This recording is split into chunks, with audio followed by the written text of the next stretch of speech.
pessoas só olham para a sua deficiência, enquanto as pessoas só olham para a sua limitação, Jesus está olhando para a tua humanidade.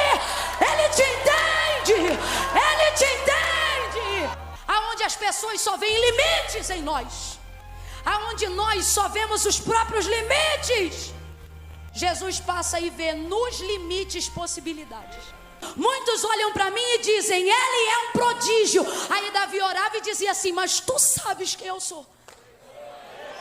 Sabe o que ele está dizendo? Senhor, tu sabes que eu não sou isso tudo que acham que sou. E é muito importante de vez em quando a gente fazer essa oração, porque tem dia que o povo vai te arrebentar e você vai ter que orar e dizer: Senhor, tu sabes que eu não sou isso. E tem dia que o povo vai, te aplaudir, te ovacionar, achando uau! E você vai ter que fazer a mesma oração: Senhor, tu também sabes que eu não sou tudo isso.